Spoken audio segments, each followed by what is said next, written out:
Okay, so what we're going to get into now is there have been more or less a double whammy of major incidents that have occurred. And part of this, is the fact that this small scene was injected with money after this Smash documentary. It was raised in profile. A lot of big teams got involved, which, of course, we're going to talk about Mango and Cloud9 and what that meant. But because a lot of these orgs, I would say, are used to working with dev-operated or more professionally run circuits, I think they were unprepared for what it meant, to have these high-profile incidents take place.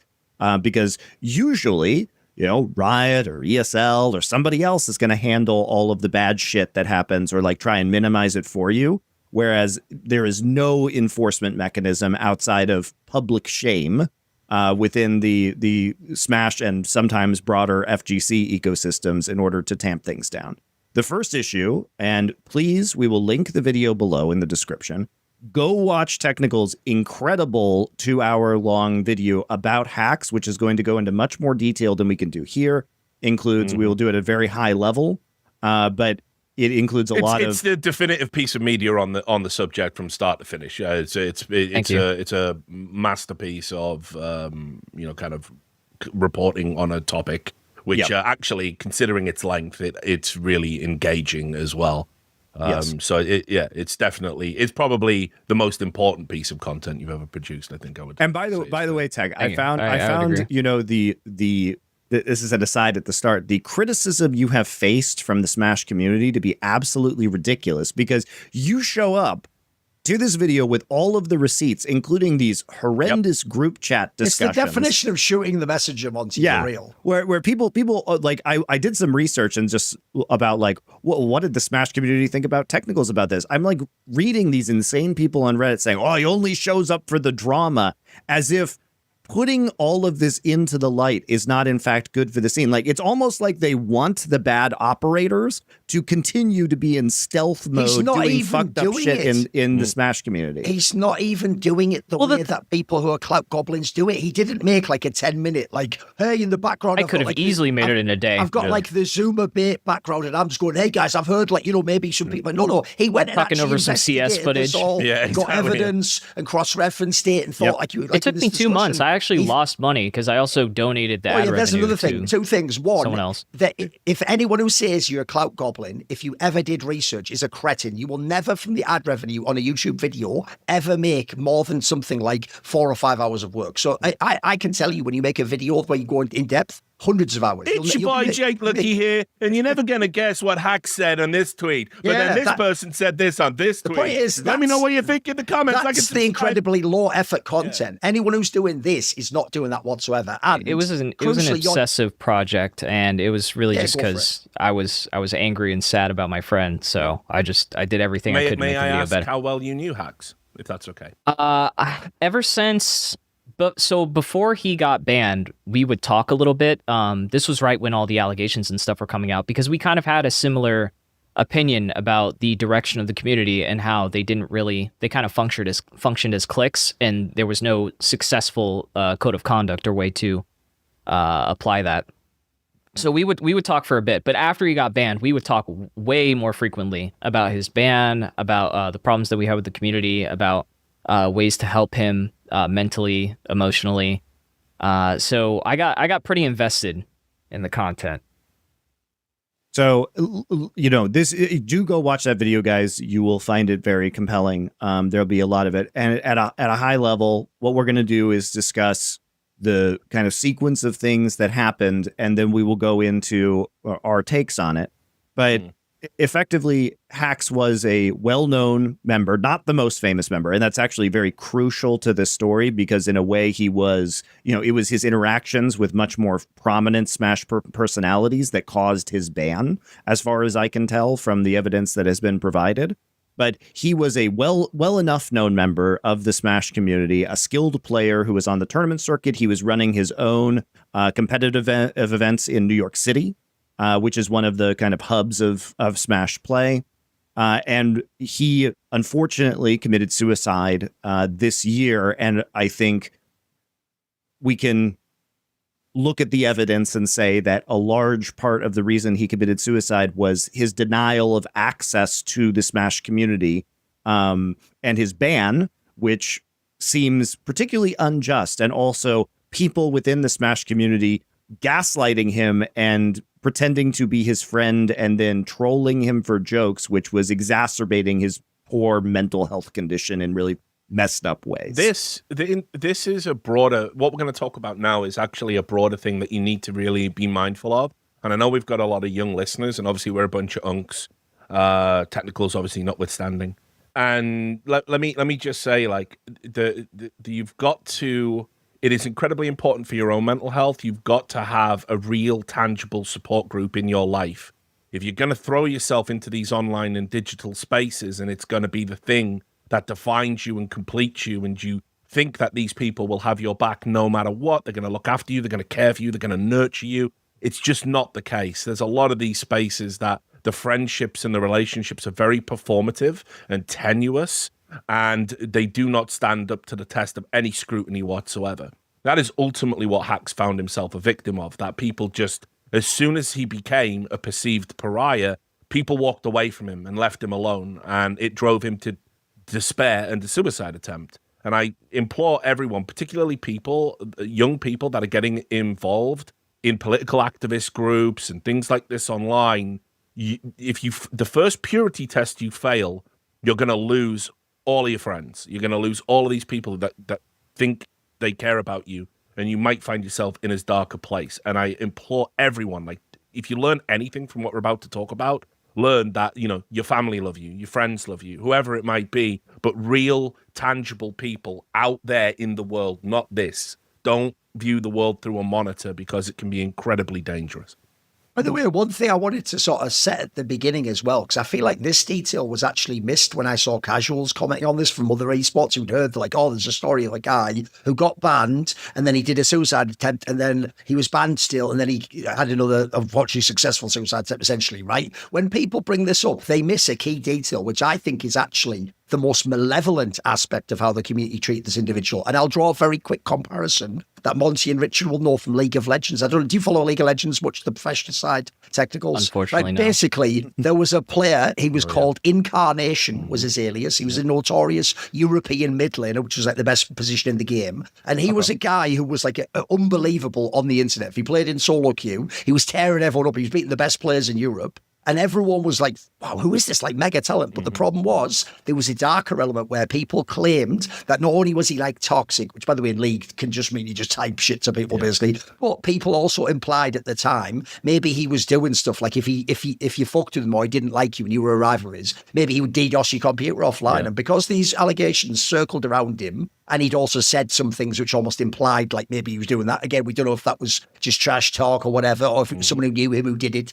Basically, Riot gave him what was essentially an indefinite ban. They were just sort of like, right, we believe this is going on, so we're going to give you a ban. You're basically banned from pro play. You can never be a pro player ever. And what he did was, at the time, even though a lot of people, because Riot's considered very heavy-handed, and other people had been banned seemingly for life, people at the time even told this guy, forget about being a pro, mate. It'll never happen for you, right? It's banned you, you're done. But what happened was, because he was so prodigiously talented, he genuinely was one of the best prospects ever, a bunch of people, both in Europe and then eventually abroad, he eventually played for Cloud9, by the way, for many, many years. A bunch of people who had good teams who thought, well, if I could ever get this person unbanned, I'd basically have sort of got the top draft pick, as it were, in like of all the up-and-coming talent. Yep. They pursued this, and what they did was, they essentially said, let's see what the actual method for getting this guy unbanned is. So they went to Riot and they were sort of like, look, he hasn't killed anyone. So you must have, Riot crucially used to always claim, and this will be relevant to this discussion, they used to always claim that the game wasn't just about banning you because you're toxic. It was about rehabilitating you and, you know, making you a better person as a result of the game. They bragged about the developers that they do this, by the way. I think it's insanity, but okay. Sounds so familiar. when they would do this, essentially, these people who were surrounding this guy called their bluff. They were like, okay, then, if your whole system's about rehabilitation and how you can, through the game, change who you are to be a positive force, what would he have to do? And so they gave him all these terms, like you have to go, I don't know, 6 months without getting chat restricted, or you have to not ever trash talk people again, or don't ever even apply. And essentially, here's what's clever, technicals. This is why it's going to be a contrast to this story that we're going to come up with Axe now. is he jumped through every single hoop that they set. And it didn't matter if once you jumped through the first set of hoops, magically another set, because let's be real, they never thought you were going to do this anyway. They thought actually by saying 6 months, you're going to go, well, fuck it then. So because he did it, because they were telling him behind the scenes, the people in the teams, look, if you do this, you can be a pro player. So he did it. He did every single thing they asked. And essentially the premise goes, the punchline, at the end, even Riot realised, well, fuck, we've actually put ourselves in a corner. He's done everything we asked. Like, if that really did allow rehabilitation. If we believe in rehabilitation, you got to go with it. Yeah, there you go, Red. Yep. Probation stamped, you can go. And the reason I bring this up is that is clearly not what happened in the Smash community, but they lied, and this is why I say it's malevolent. They lied that was possible. That redemption, I agree with Richard, the second you get blacklisted for any of this shit, anything political especially, by the way, Mayor, or in this case, as we're going to get to, you've like offended a celebrity that everyone has a fucking crazy parasocial relationship with. Oh, you are just done forever in that community. But because they pretended to this guy, who, by the way, as far as I can tell, a bit like the example I gave, was someone who cared about the game a lot. This was his identity, was the game, and being able to play and to compete. They told this guy, jump through 1 million hoops and maybe you could be unbanned one day. And as far as I can tell, not only did it appears to me they never planned to ban him. In fact, he was mass banned in a way I have never seen in an esport, even for people who've actually like fucked kids and done insane shit like that. And he was banned in a way where when he jumped through the hoops, I can't speak from technicals. I only know your video and outside stuff. But I get the sense that process of almost like 24/7 being tortured in some purgatory where I can never actually exit it to heaven. But I'm also not totally sent to hell where everyone pretends and goes, it's over for you, mate, don't even try. I feel like that had some psychological component potentially to what happened. Absolutely. So it was the sense of hope. It was the sense of hope that they kept giving him. And he would state that he needed his friends back. Because the context is he built a company around this game too to sell controllers. And since he was 12 years old until he was 30 and passed away, Melee was like the only thing he did for money, friends, and entertainment. So like psychologically, that's all he knew. They're telling him to go do something else. He's never experienced something else. And they're just like, oh, dude, just go do something else, whatever. Like, just go do something for like 6-8 months. It's whatever. To them, it's whatever. But to him, it was his passion in life. And like, these are the people who say they're empathetic. Like, you have to think of it from his perspective.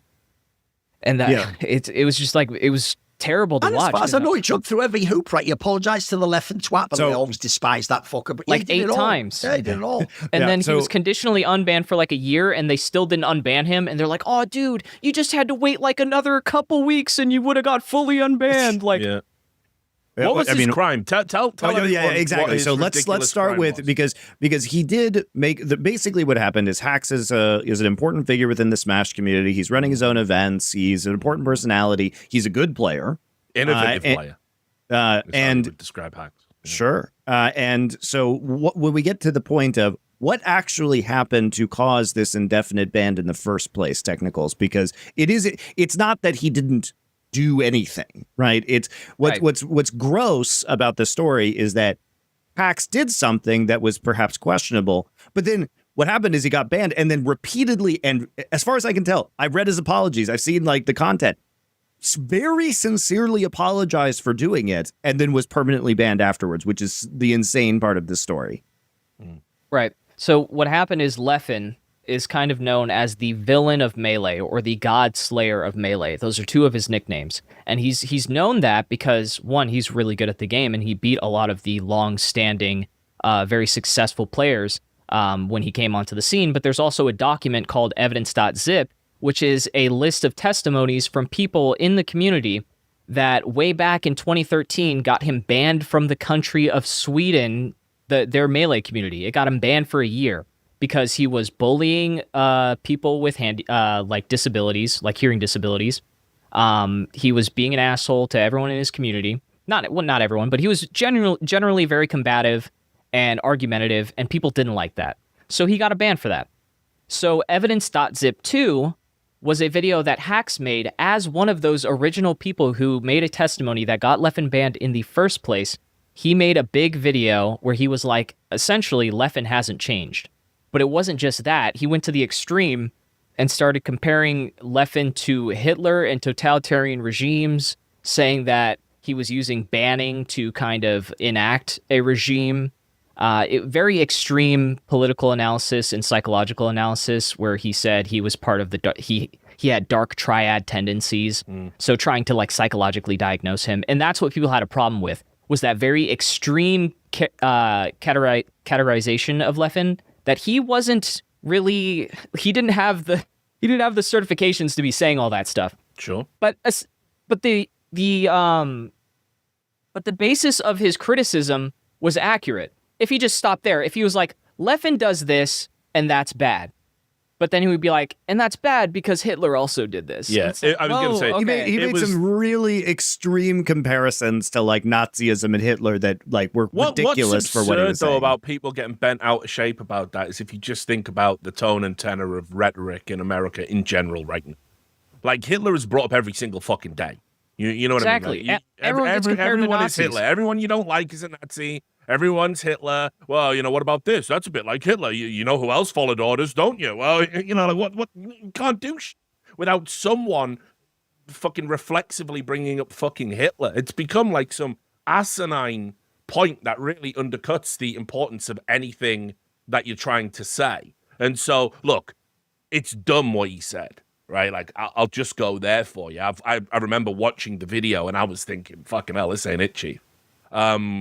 But he compared his phone to the Death Note. It's like, it was so bad that I feel like everyone understood that it was just a bad video. Yeah. I don't think anyone was like, orders received, hacks. I'm on my way. By the way, I'm not saying this to make like a defense. I'm actually saying this a bit like you said when you did the characterization of people in the community that might get embroiled with messaging underage people. Isn't it implied, though, that, again, I could be wrong with this, I'm remembering things from the video. Isn't it implied, though, that at this time he already potentially had some sort of mental problem, though, that might have been causing this behavior? Or am I off based on that? He said he had alcohol-induced psychosis, I think it was. Right.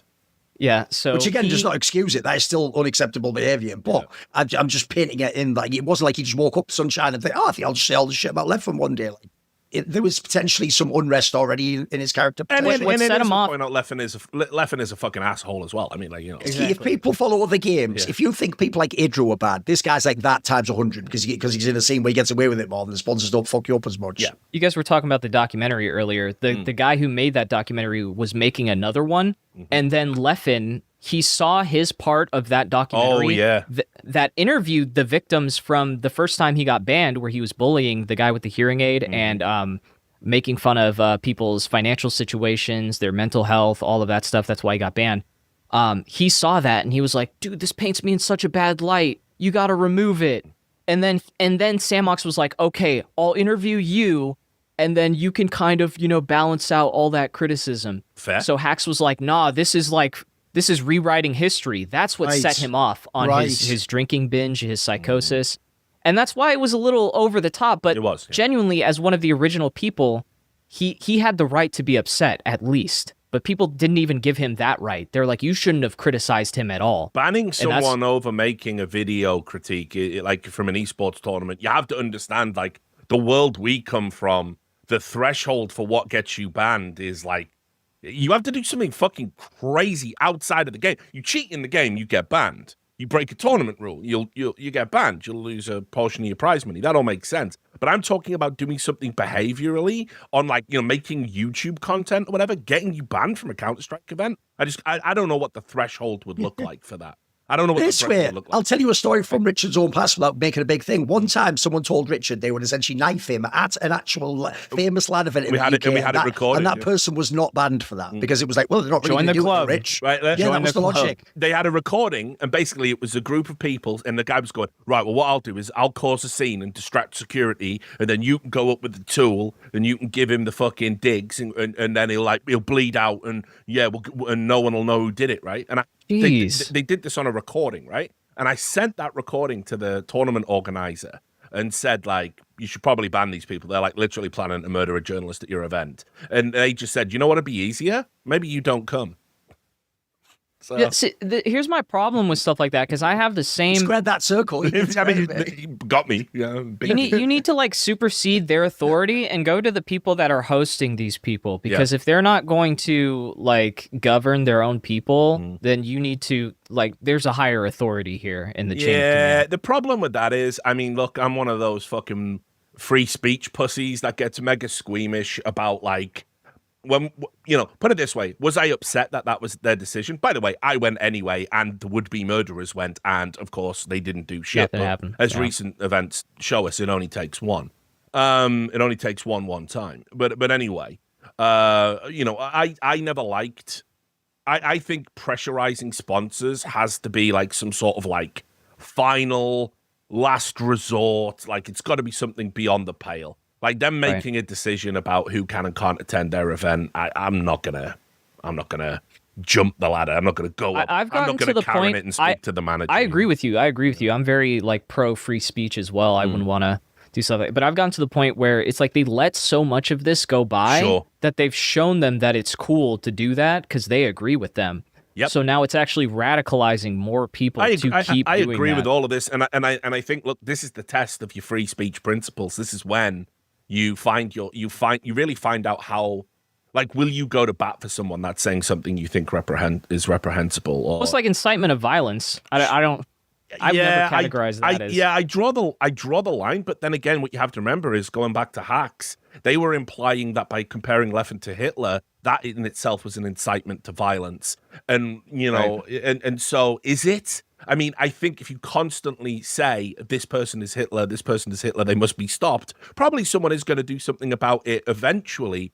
But if you say this guy behaved like Hitler in this one area, and here is a provable measurement of why that happened in a bad YouTube video talking about a checks notes smash video game player, it's probably not an incitement to violence. And so Richard, if we're going to make that the precedent that just saying someone's a Nazi or Hitler means you get banned forever, get me pull out my list for esports, because I'm going to get a lot of you League of Legends motherfuckers done tomorrow. Exactly. Well, I get people that straight up say, I'm going to kill you, he should be jumped, like that kind of stuff. That stuff is prevalent in the FGC too, bro. I mean, like, I talk to a lot of people about this shit. Is it James MK that's got the fucking pinned thread? Yeah. He's got the whole thread. He's a funny dude. I used to go back on his podcast way back in the day when the FGC was on E-League because, he was just like a fellow. He's even older than me. Just an old, chain smoking, hard drinking dude. So it was like, okay, cool. Like that's my kind of people. And he's been calling it out. And you're right. I mean, these aren't even incitement to violence. These are. I mean, this goes as far as to be like almost like a criminal conspiracy to attack people, right? You're openly saying at this event, I will attack you, So I agree. That shit's all, you got to shut that all down. And I think it's crazy how many people agree with that shit. So he does this, and what's so weird about this is that it is basically a community ban, and it's indefinite, right? There's no real sense that this is going to end. There's not. That's another thing we should probably explain to people not from Smash, because in this game, I mean, the weird thing, actually, maybe you can explain it, Technicals. As far as I know, like an individual runs the tournaments or whatever. So Axe himself used to run tournaments, right? The locals or whatever the fuck. So if people don't know, people in esports, the ones we come from are run top down. So it's like the game developer bans you, or there's like 2 or 3 big, ESL or something like that. If they ban you, you're done. But in this case, essentially, this is why the hacks one's so notorious. There's a document where like every single individual who's ever going to run a tournament actively goes out of their way to say publicly like, you're banned, whether he's going to attend or not, right? Isn't it something like that? Am I off? That's how they try to unify their decision, is they'll have signatories. So they'll have people who represent large tournaments, like what we'd consider the Super Bowl of events. Those kind of people will sign on so everyone follows suit. They kind of, they fall under heel, they follow the lead. What's funny is that after everything fell out with the hack stuff, those people actually went back to the document and removed all their names because everyone was calling them out. Once he was dead, by the way, exactly. Yeah, once he was dead, they all conveniently deleted it, even though, by the way, think about it, guys, that wouldn't help him. He's not going to the event. They just did that to alter history, essentially, so it looked like they never did it ever, right? So we have the memory hole archives. shit. Yeah, and those people, if you ever brought it up, I noticed they were very hostile too. Yep. Mm-hmm. So, but the problem is that there's no actual leadership, right? Technical. So nobody's actually willing to say and nobody was willing to say, oh, I'm going to be the first to unban him because of the perception that would result from the community. And at the end of the day, Hax's crime was basically attacking a member of the community who is extremely popular. I mean, Leffen is a big streamer, particularly by Smash or FGC standards. He's a major personality. And while you can argue, and I think that Hax's method of doing this was a little extreme and perhaps did justify some cooling off period And it's really what he did next that's so surprising. So this happens. People get mad because Leffen is popular. And, you would think at this point in time in Smash, somebody would have said, hey, remember how we had these other incidents of very famous and popular people? Maybe the famous and popular people in our scene sometimes have dark histories because that has been proven over and over and over again. Or is there something weird going on beneath the surface? Perhaps we should take allegations against our famous people, somewhat seriously. But they said, no, it gets shut down because of they refuse to engage with the substance of Hax's argument. They focus in on the fact that he was ridiculous and making these Hitler and Nazi comparisons. It is inappropriate to say that Leffen, a fucking video game player, is like Hitler. I mean, this is ridiculous on his face.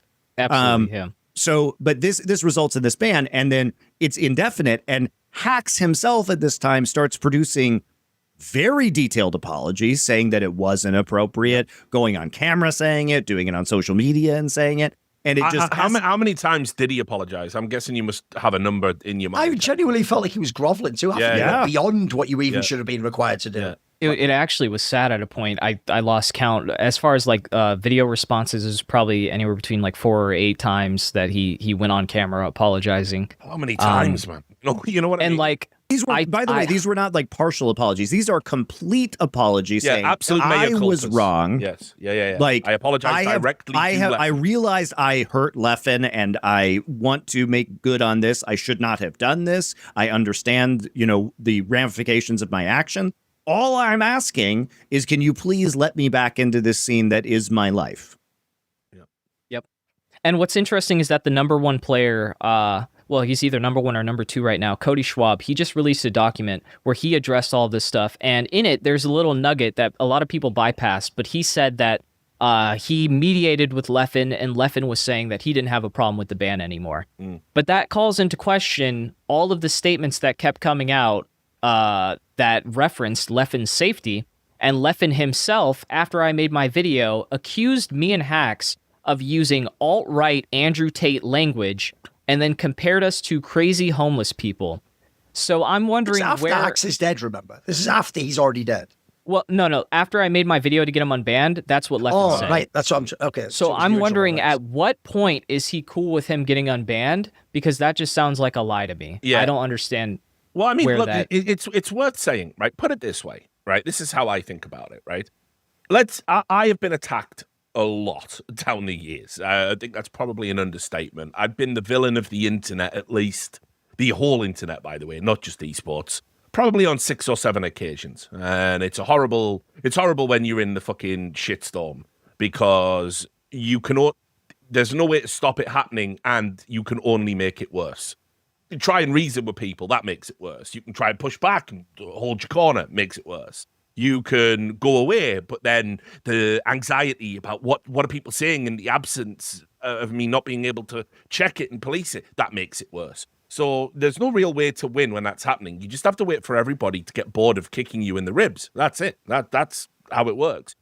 But I will say this. Also, Richard, as well as what you're saying there, it can actually even be a mistake to apologise too early. Yep. If they don't get their pound of flesh, mate, people need to see you bleed. Because one of the things I hate about mob culture is it isn't a mob like, right, let's hold this person to collective justice. It's like each individual person in the mob wants to kick you while you're down. They want to kick you, and they want you to say, thank you, sir, can I have another, to each and every single one of them. That's what they want. That if you do that will probably stop it. But, I mean, it's impractical because the queue for kickings is so long when you're talking about the whole internet and fandoms and subcultures, whatever. But anyway, I will say this: if somebody made a YouTube, and this has happened to me, funnily enough, if somebody made a YouTube video about me saying Richard Lewis is like Hitler for the following reasons, right? Also, my phone is Death Note.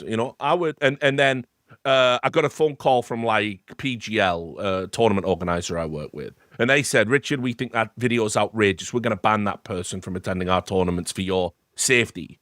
I'd go, nah, what the fuck you want about, blood? Like, you ain't got to do that at all. Like, don't worry about that. That's fine. That's his speech. Like, he can say that. He can say that. He can think that. Like, he's got to still be allowed to compete. That's what I would have done. It's more entertaining that way. Time. Yeah.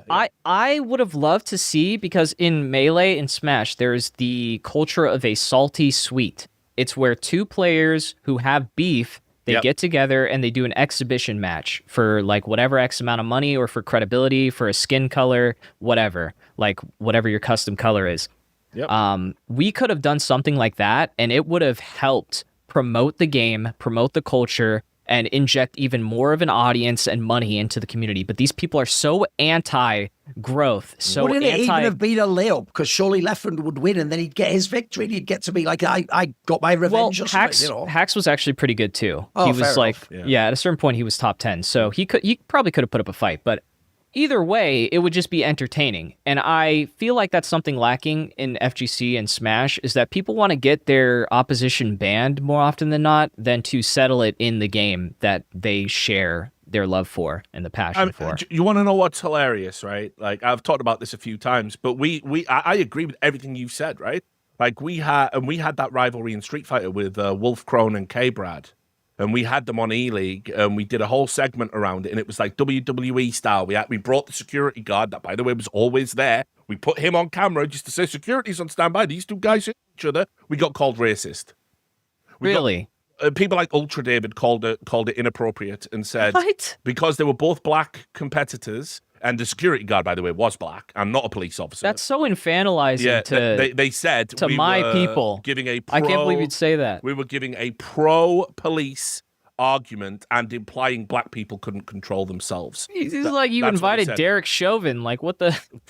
For real, dude. And like the mad part was, all of the fans loved it at that moment, and you can go and look at the Reddit threads from the clips where, like, you know, K-Brad, I think it was K-Brad was saying, you know, this guy does this and this guy does that. And Malik Forte, right, also black. Everyone involved in this segment is black, and it was and we were racist for airing it, apparently. Mental. Anyway, Malik, who's great, he like leant across the Wolf Crone and said, "What do you think about what K-Brad said?" And this is when we got like nearly in trouble with standards and practices, and he just said, "Who gives a fuck?" Right? And he just said it, and it was hilarious.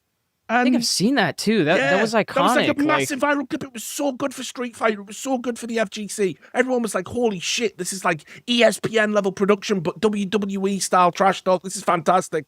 And then, then the people that are supposed to be curators of the FGC wanted to politically virtue signal and said it was racist. And then everybody said, "Oh shit, the commentators are saying it's racist." So, you know, we had black people in the writers' room when we came up with the bit. And it's so so crazy. It's just anti-content. You know, like we didn't go to Wolf Crone. You've just swore on air, and now standards and practices are fucking calling us because we're not allowed to say the F word. We might get fined for it. You're banned. We didn't do that. We said to him, like, "Don't worry about it. That's fucking hilarious. We'll tank the fine if need be." Yeah. One that was kind of a little bit controversial was when the guy threw the toilet paper at the commentators, but that was. I don't know if you saw that. I saw that one. That was a Tekken thing. Yeah. So with in Hax's case, what ends up happening, right, is that he gets indefinitely banned. He attempts to get unbanned many times by saying, like, you could not have scripted, I think, his apologies better than what he gave. He seems like he's an intelligent guy who is just like off the rails for a little bit, and he recognized that he probably shouldn't have done this, and et cetera, right? He was thorough in his apologies. And so what ends up happening is he gets put basically on probation. How many years later after his ban? It was like 2? It's like a year and like a handful of weeks. Okay, so he gets put on... that he was successfully on probation. No. How long was he banned for prior to his probation? Like 2.5 years. 2.5 years. So he's literally just on an indefinite ban with no track to any kind of release because, again, this is a bunch of community organizers or people who nobody wants to take responsibility for the situation. They all collectively agreed. And by the way, what that means is somebody came up with this idea to ban him and then strong-armed a bunch of other people behind the scenes, and they were afraid of saying probably something else, or they agreed due to the community sentiment because Leffen is popular, you know, okay, we're not going to do this, or we're going to ban him at the time because of Leffen's reputation.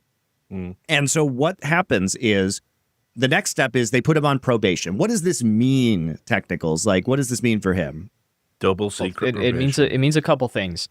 One, he was not allowed to speak about his ban publicly, otherwise that would be in violation of his probation. He was not allowed to message organizers about his ban, or that would be in violation of his probation.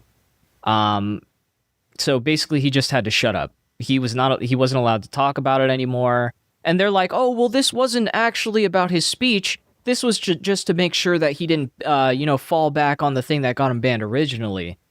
And the thing that got him banned originally, again, was him being super extreme with his criticism, not the fact that he was criticizing Leffen. So this actually morphed into a ban that violated his free speech for no reason. It wasn't even like, it wasn't bad. Like, everyone knows Leffen is an asshole. Mango knows he's an asshole. Leffen knows he's an asshole. Everyone in Melee knows he's an asshole. So why, when Hax says it, it's a problem? That's what I had a problem with. And when they made that statement, everyone was like, dude, what the hell are we doing here? And it still went through for some reason. Like, I don't know. Like, these people, they don't stand up for their own community. So how did he violate his probation and end up with the permanent ban? So the conditional unban from New York tournaments that allowed him kind of a little leeway to go to other bigger events around the United States lasted over a year.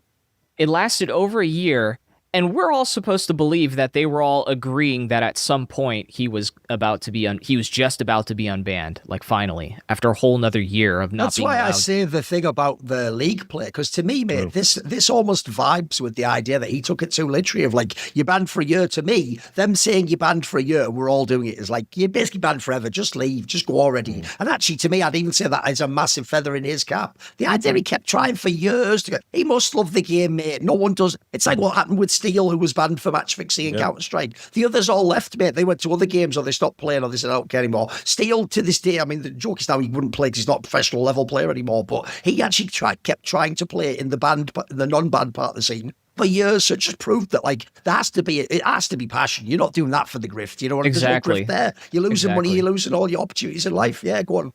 At a certain point, he got desperate because it had been 3 years at this point, and like one of the biggest events, Genesis X, was coming up.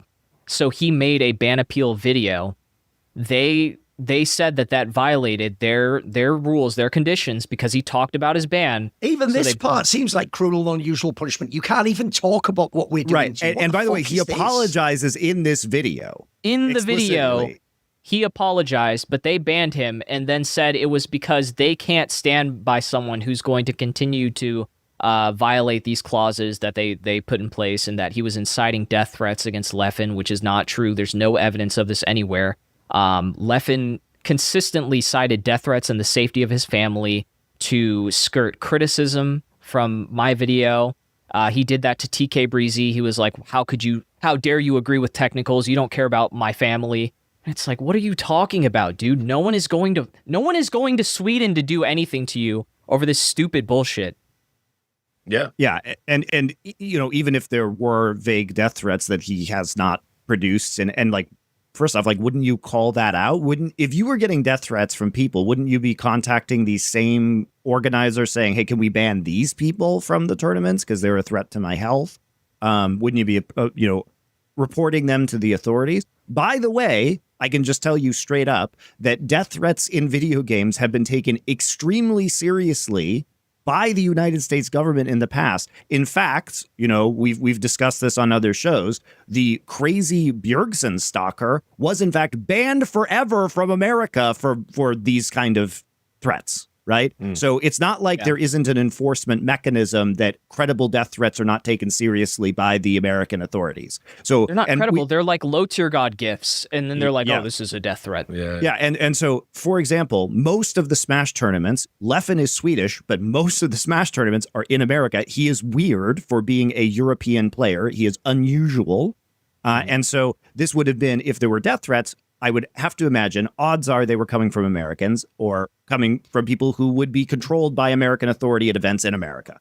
So, like, I don't think, there has been previous evidence that people have been literally just ejected from the country forever and given lifetime bans, and tournament organizers have taken them seriously. So it is hard to believe that in the absence of any evidence and also the mechanisms that are in place to prevent these things from happening, that it would be impossible to get these death threats seriously dealt with, right? Mm-hmm. He cares about his safety so much that he's going to trust a decentralized group of gamers that run tournaments to assure his safety. Right. And also, by the way, Hax was never the one who is the physical danger. No. So why are we banning No. Hax in this particular instance? One of the statements from the local organizer that made the conditional unban and then eventually permanently banned him for an apology video, essentially, he said, if your consistent actions have consistent consequences, meaning the following actions from what you're doing, not what you're actually doing, just whatever happens every time you do something, then you should be punished for those actions. And so they're blaming him for anonymous people that may or may not exist. And my take on seeing the reactions of the tournament organizers and, like you say, deleting their names afterwards, it almost feels like if they were to unban him collectively, they would have to admit that they made a mistake in the first place and that their reaction was way too extreme, at least for the length of time. Like 2.5 years? Are you joking? Yeah. Like, okay, 6 months, fine. Like, cool off, apologize, whatever, right? But 2.5 years into a probation. So what? We're 3.5 into years a year-long probation. Yeah, we're 3.5 years into this shit at this point in time. And like, let's just be fucking real. The purpose of the punishment was torture. Like, there's no other explanation for it. I mean, right. Like, but my point is, by unbanning him, you have to admit that that's what it was. Right. Yeah, I mean, I went through the exact same thing with that whole League of Legends bullshit where they wrote a fucking hostage note to my editor at the Daily Dot with a list of demands I had to conform to, which included not talking about the fact that they'd banned my work predicated on lies. Right. And it was like, I'm not going to do that. Like, fuck you. You have to submit to the narrative and you have to submit to them. And if you ever step out after that, they now have the pass to ban you for life because they told you ahead of time. Right. And what's it's like crazy once is they put their foot on your neck, you can't get out. He did submit. That's what's so insane about all of this. And so they use what is effectively an apology video in order to then justify the permanent ban. And this is where this stuff gets really dark because he at this point in time, like this is like the end, as you have set up, Tech. Like, this was his life, his passion for many years. The hope is gone now. Like, he was tortured by the hope for 3.5 years, and now that hope is entirely extinguished. And his next step is to, unfortunately, jump in front of a train, which then he loses a leg but lives somehow. And is in a recovery process with a prosthetic. So, and you know what they said to that? They said because what he needed wasn't melee, that they weren't going to unban him after that happened. They were like, if we submit now, that would set a bad precedent for people who threaten to like harm themselves or commit acts of self-harm. That was their explanation for not even after all of that, clearly torturing him to the point where he attempted suicide, that they still couldn't unban him because it's not what they thought he needed. So by the way, again, as an outsider, I even feel like another phenomenon I've noticed happen here is they have to maintain that he is the devil at all times because their behavior has been ratcheted up to 11 and if it ever is seen to come down, like you say, then it would actually call into question the past things they've done. Yes. So it's why to this day I feel like people have put up a brick wall. That they can never acknowledge this, they can never acknowledge their part, and they can never acknowledge that he apologized. It's kind of like and he did all the steps. There's the idea that it's like, oh, what happened to him was bad, and we could do better, like we should do better. But also, you're not going to see a single person called out for how they actually handled it. So we know that it was messed up, but also it's no one's fault, and don't blame anyone. How does that work? It's the classic esports bureaucracy move, right? Like, you guys are used to seeing it in Counter-Strike and from Riot with League of Legends, with Valorant. But in any case, so we're at a point now where this man has lost a limb, and this is not the part of the next part is not the fault of the tournament organizers, but it just goes to show how messed up this whole situation was, and how I think Hax's, like, his psyche was getting kind of attacked by all sides. And this is where some alleged friends of his began to gaslight him in horrible ways. Keep in mind, he is recovering from a suicide attempt in which he lost a leg by throwing himself in front of a train. Okay? So what were people doing at this point in time, his friends from this community? Right. So there was a moderator from his server that was for his company where he sold controllers. He would give tech support and stuff like that. One of the moderators who helped him by doing all the tech support for him, he pretended, well, it wasn't. I think it was him. I can't remember. One of those people. Either way, they all supported it and thought it was hilarious. So one of those people pretended to be a spy for Leffen, and that Leffen paid them $10,000 to get dirt on him to make sure that he stayed banned forever. And it threw him into a whole mental episode. This is a joke, by the way. There was no... They conspired to... Yeah. Again, he has just attempted suicide and lost a leg, and they are also making fun of the fact that he lost a leg to him and planning raids on his like Twitch channel to antagonize him about to make it? fun of his amputated leg. Yeah, to make fun of his amputated leg. I mean, the guys, it's almost unbelievable, this stuff. And then they conspire together for the lulz to trick him to say that they were paid by Leffen to be spies. So at this point in time, this guy's thinking that like anybody could be fucking, and it sounds. By the way, all of the things that were meant to be happening to Leffen, right? Remember, it was Hacks that was meant to have fomented the abusive hate group that was bullying poor little Leffen, right? Like, just not what happened at all. I mean, by the way, people there was plenty of reasons prior to this for people to dislike Leffen.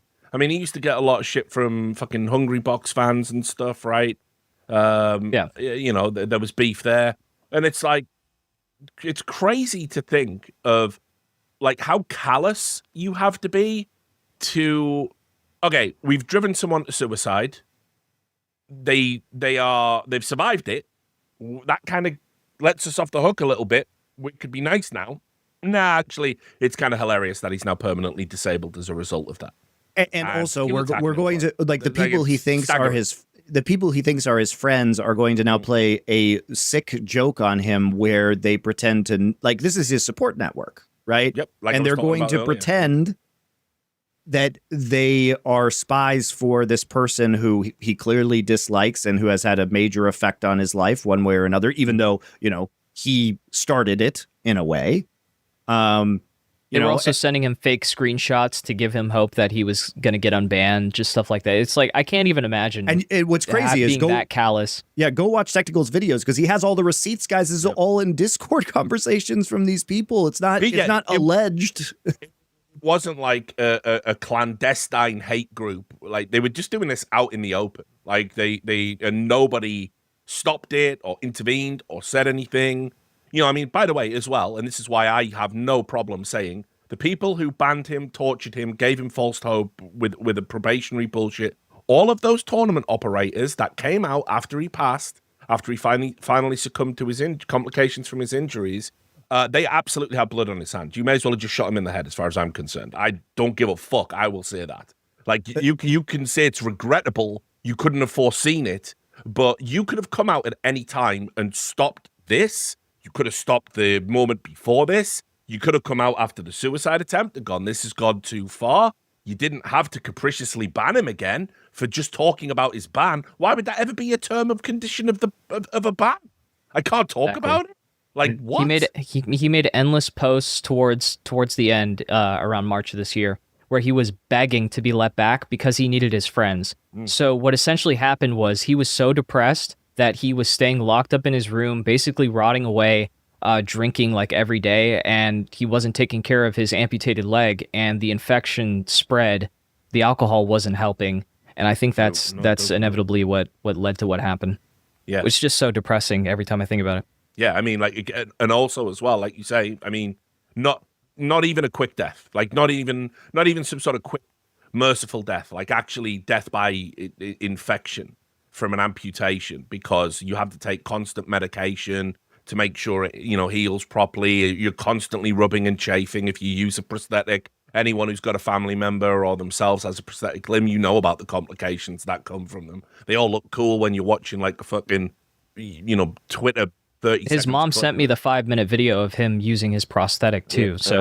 Yeah. I mean, and look, on top of all of this, like, think about just the major adjustment and changes you have to make to your life when you've lost a limb, right? Like, and you're going through all of that, and there wasn't anyone that wanted to show him any grace whatsoever. They were giving him conditions. They're like, you need to go to college.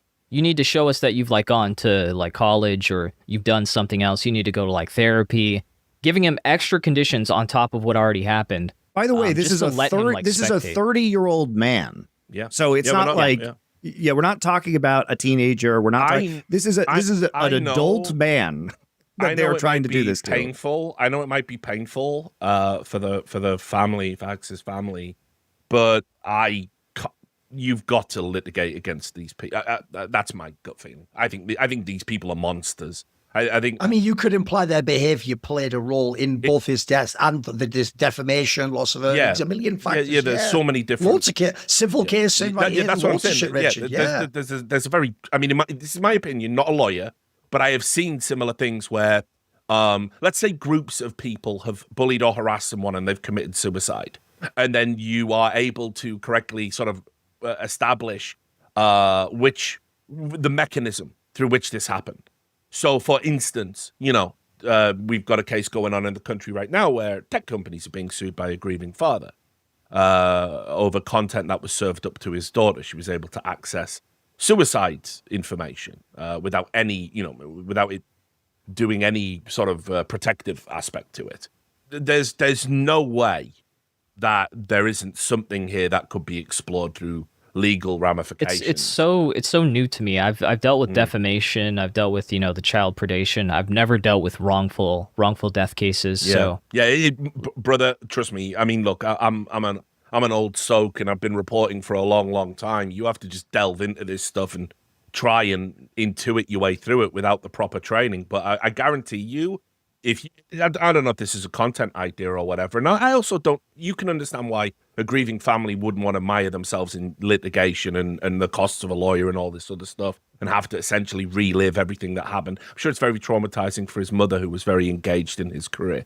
But I would certainly say, like, if you interviewed like a lawyer about this, and said this guy was bullied, then he attempted suicide, then he was disabled, then he succumbed to injuries because he got depressed because they were still bullying him after he attempted suicide, and we can identify these people that contributed to it. I don't know. I reckon a lawyer might have some thoughts about that and the possibilities of a suit.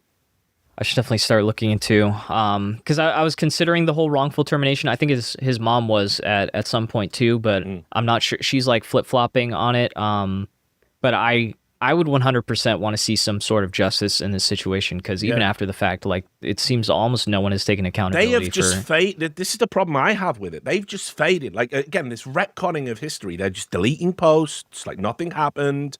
The dead just don't talk about it. Just don't talk about it. The dead can't speak for themselves. Every time you advocate for Hacks and what he went through, people shout you down and say it's a grift or say it isn't true. No matter how many times you present the receipts to them, the narrative is that Hacks was crazy, he bullied left and he got banned, he couldn't handle the ban, tried to kill himself. Well, what can we do about that? Didn't also Reddit mods remove threads and do that moderation shit? Yeah, they locked, they deleted threads. Yes. So he was also doxxed, by the way. Hacks in the middle of this was doxxed by the community exposing legal documents with his address.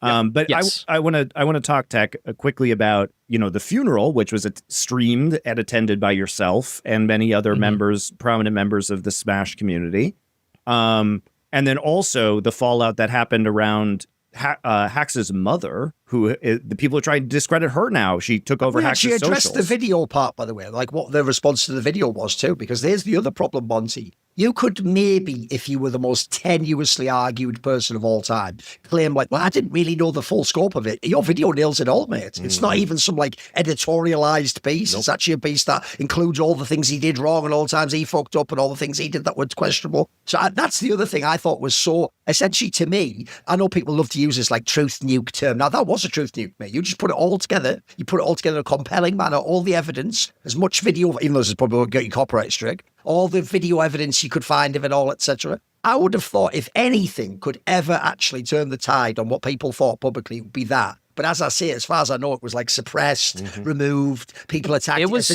trending towards 1 million views easily before the privacy complaint came in and the takedown. So I had to actually contact my manager, because I have a managing company that I work with, and they have a YouTube rep. And they stopped all these privacy complaints from just taking down my video. And Asmongold at one point said he was going to react to it. That would have helped it kind of regain that momentum, but he never actually did. So that's crazy. Crazy yeah. And shit. so what was the his funeral? How did that go? Because there was a lot of the people there who were the same people who were pretending to be friends and then saying that they were lying to him about being agents of Leffen and like all this ridiculous shit that was going on. And his mom also getting attacked. What's the story with the kind of end of the hacks controversy?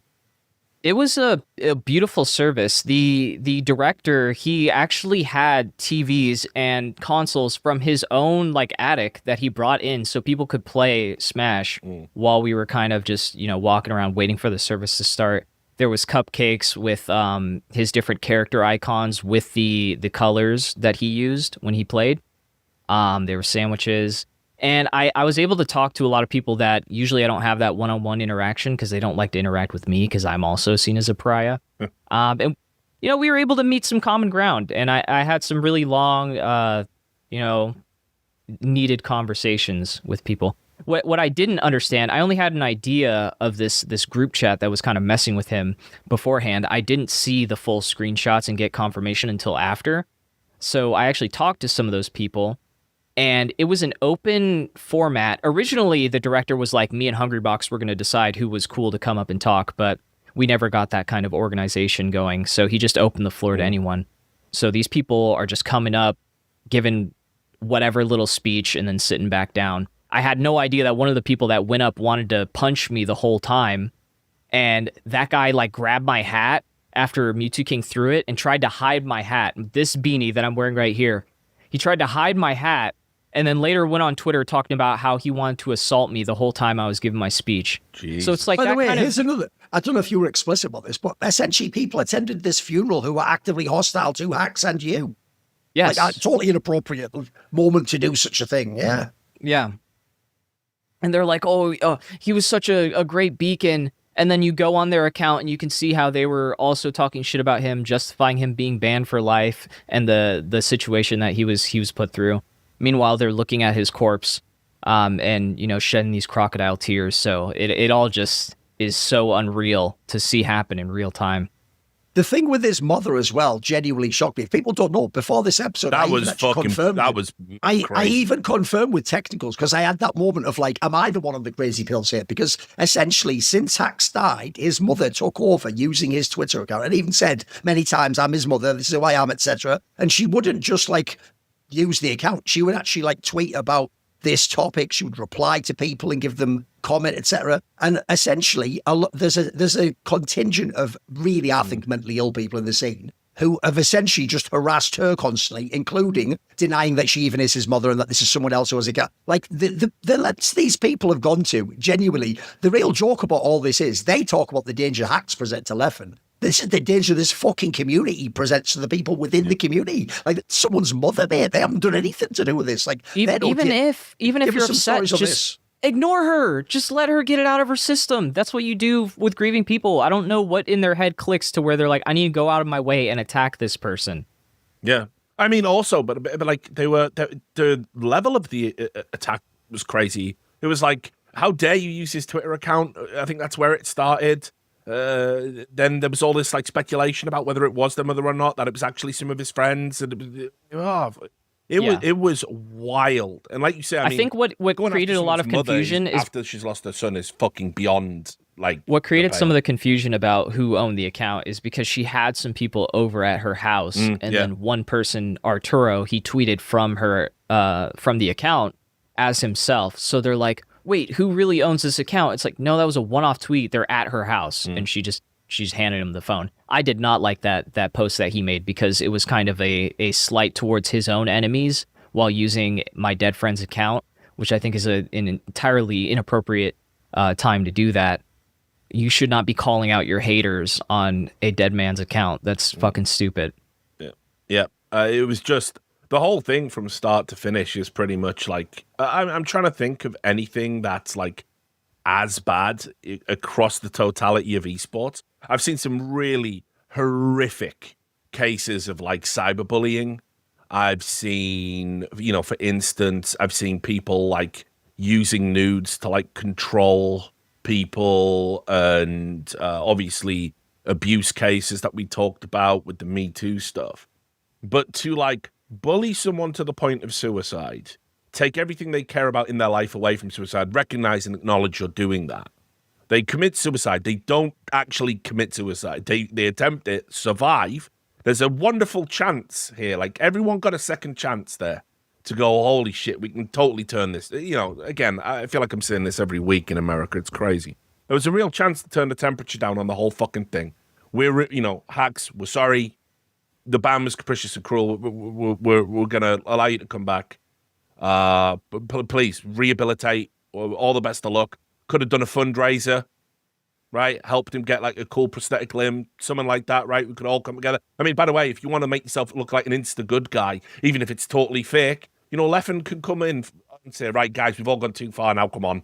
This is all getting silly. Like, none of these things happened. Like, you just let this guy die. You just killed him. Like, it's the lack of human response to him losing a leg. I was like, surely he gets back now, right? And they somehow, in their mind, justified everything that happened, including him losing his leg. And at that point, I knew there was no hope. By the way, I know what you mean. The way you phrased it, how they responded as to why he doesn't get unbanned, is beyond absurd. It's almost like, well, we don't want to make it seem like you could just get your leg chopped off and get back in. Like, what are you talking about? Pretty good reason listen to show your some words humanity. you're saying. I know, listen to the words you're saying out loud. You are saying for a that video like game. That's a sane for a concept. video game, it's worth it to them. It's worth it for their like made up standard precedent or whatever. What is like? I mean, surely the community. There's got to be elements in the. It can't just be you, right? There's got to be people tracking the people that did this and what they're doing next, and like you boycott their shit, right? You don't go to their tournaments. You tell there sponsors. Are some factions. There's a very silent majority as well. Yeah. Like I'll have people message me who agree, but they just know that the people in power don't agree with them. So even if they spoke up, they'd just be putting a target on their back. I have one person to ask you about technicals. As far as I know, and mad respect to this guy, I don't even know him beyond. Again, I only know the names of these spots because they're champion players. Mewtwo King, one of the original greatest players of all time, but who admittedly been inactive for a long time. He actually is one of the only people I've seen who didn't just go to bat, mate. This guy went to bat a bunch of times for this topic, They slandered him too and for it. They ham on him as well.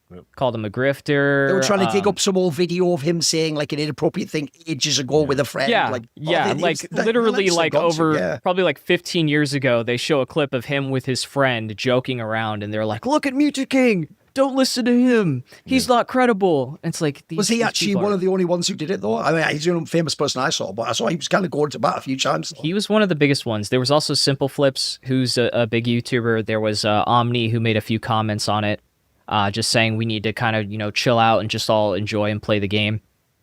So yeah, there were a few people talking about it. There were people in his community as well that were against this, and it was still allowed to take place, and no one's taking accountability. By the way, if I had to predict, I think I've been to enough rodeos. The response to this video will be, "You grifted again. We're all grifters from we're outside. We only came for the drama. We didn't care about hacks. No one cares about him. It's just all about it." It'll be the same shit. The same justice for my friend, dude. That's like that's all I want is just justice for him. I think the reason why the topic resonated with us, again, as I said, I mean, I'm an older guy now, and I worked in several positions where I've got a direct duty of care to young adults, and it's horrifying to think that people are gonna like blindly stumble into like this digital space, and there's these like really poisonous elements that they might not be aware of until it's too late. And if you're gonna bully someone beyond a suicide attempt, like I don't know, man. Like it's such a horrifying case that it's got to be highlighted by more people. And in fact, if there's one, and it's no comfort to anybody, but if there's one benefit, if there's one silver lining that comes from highlighting this stuff and really peering into it, it's that you can apply this as a model for what not to do in every other single competitive space. That this was uniquely awful. This was uniquely horrifying. That everybody at every stage failed someone, like, so badly. And now that they're dead, they simply want to just, okay. No lessons have been learned. Nothing's changed. Again, I'm sorry to bring this up on this episode, guys, but it's like, I'm seeing a lot. Obviously, there was a person killed recently, a political figure in America. And people have been saying or delete the videos. Remove those videos. Oh, definitely not. Definitely not. Like what? No. Like delete the Zapruder film? What are we talking about here? Like we need to know what can happen. Yeah, it's really important to have this on record. Go and look at it, because it is hard not to. And if that doesn't trigger an empathetic response, you're fundamentally broken inside. Yes. And it's the same with this. Like, people are saying, right, okay, look, everyone fucked up on this. Let's just fold Hax's memory away for now. Let's just forget about him. That was a bad one, right? We can all agree. So Sorry, let's take down text video and for privacy concerns, and delete any threads. I delete any threads, and like, all this does is perpetuate the bad faith actors within this entire thing. Like, why are we trying to protect these people, and why are we attacking the people? It's not like Technicals was coming out with, like we said, the unsubstantiated allegations. You show all the receipts, Technicals. Like, people I always show the receipts. I know, but it's like there's just this group chat of people gaslighting him, and there's a list of people on this band, and it's all this. They all love that too. They'll available. They'll pick and choose when they like my work. They're like, "Oh, it was great that he exposed the whole group chat stuff. I didn't quite like the part where he was exposing me, though." It's like, of course you didn't. Of course you didn't like the part where I criticized you with citations. Yeah. No one likes getting criticized. Two quick things here. One of the reasons why I also think it's so important to still talk about this, and by the way, that video lasts forever on the internet, I hope it's always up, is because actually, as far as I can tell, zero mechanisms have been put in place to ensure this doesn't happen to the next Hax. And I will invoke something, which is essentially, this is one reason why I do some of the things I do. Because one of the reasons why I am extremely guarded around, for example, young men saying something stupid and having their whole life banned away from them and treated like this is because if I think of the case of Hax, he was a famous individual. He was actually like a community figure. Yeah. This is someone who had a lot going for him. A fringe player.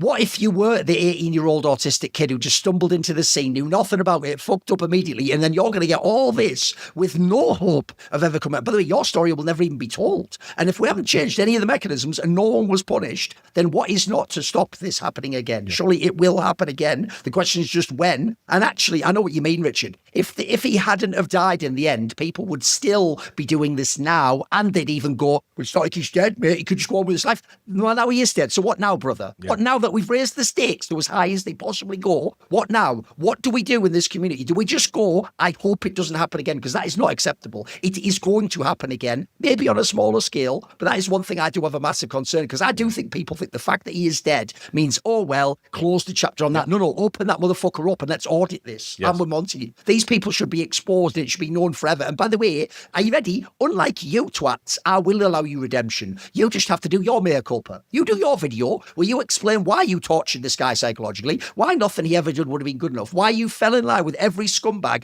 By the way, some of those it will turn out with themselves fucking messaging underage kids and all sorts of shit. And then also, one last thing, we can bridge to this if you want, guys. I'd also love to know, after all that, after you've scrutinized this guy with a purity spiral to the nth degree in some struggle session that lasts half a decade, why you can then work with the Saudis in Saudi fucking Arabia. I'd love to know that answer. Please give me that answer, moral arbiters of the scene. Yep, absolutely, man. And then the case with Mango. Yeah, and then here we are. We'll talk about that. See more cool, funny, interesting clips based on topics from my content? Well, subscribe to this channel then, or, be a pleb and don't.